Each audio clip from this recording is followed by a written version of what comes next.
Welcome to my channel free e pedagogy. Free e pedagogy पे खुश आमदीद दोस्तों। वीडियो देखिए, अगर पसंद आए तो इसको लाइक कीजिए, फिर इस चैनल को सब्सक्राइब कीजिए।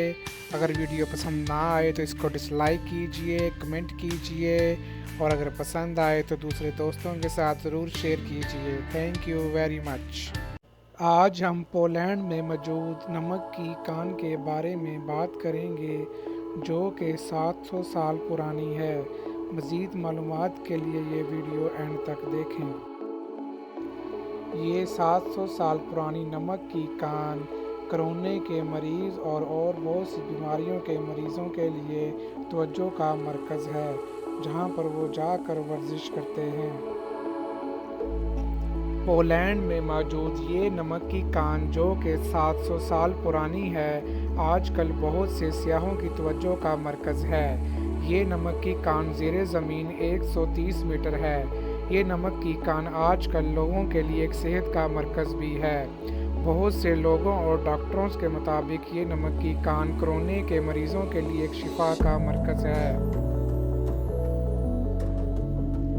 डॉक्टर मेगलसीना मार्तोवस्का के मुताबिक वो इस नमक की कान में वर्जिश के लिए आई हैं, और यहाँ पर लोगों के वर्जिश करने से उनके बीमारी में काफ़ी फ़ायदा मिला है।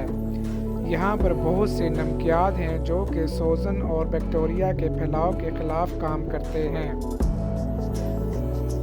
और मैं ये कह सकती हूँ इससे कोरोना के मरीज़ों को काफ़ी ज़्यादा शिफा मिलती है।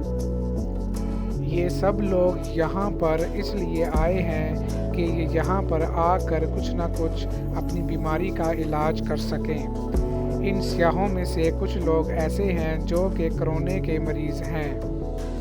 लोग यहाँ पर एक्सरसाइज करते हैं और यहाँ पर वर्जिश करते हैं, जिसकी वजह से उनके फ़िज़िकल इम्प्रूवमेंट होते हैं।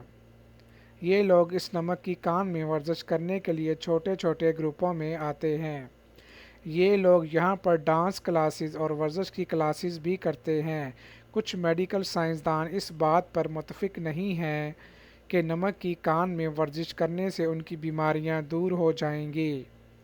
सेहत का सही रखने का ये सही तरीका यकीनी तौर पर तरीक़ाकार नहीं है। अगाना कैसा डॉक्टर के मुताबिक कोरोना के मरीज़ों में काफ़ी ज़्यादा बेहतरी आई है। उन्होंने अपने काफ़ी टेस्टों में काफ़ी इम्प्रूवमेंट की है यहाँ पर वर्जिश करने की वजह से।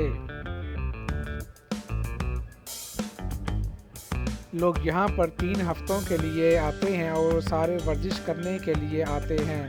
रोसीना सिलिक 3 हस्पताल में थी और वो एक मशीन पर ज़िंदा थी। अब वो ठीक महसूस कर रही हैं। जब मैं हस्पताल से बाहर आई तो मुझे सांस लेने में बहुत ज़्यादा कमज़ोरी थी। अब मैं बेहतर महसूस कर रही हूँ और मुझे यकीन भी है कि मैं सही हो जाऊँगी। अगर आपको मेरी वीडियो पसंद आए तो इसको लाइक कीजिए, शेयर कीजिए। अगर ना पसंद आए तो डिसलाइक कीजिए और कमेंट कीजिए।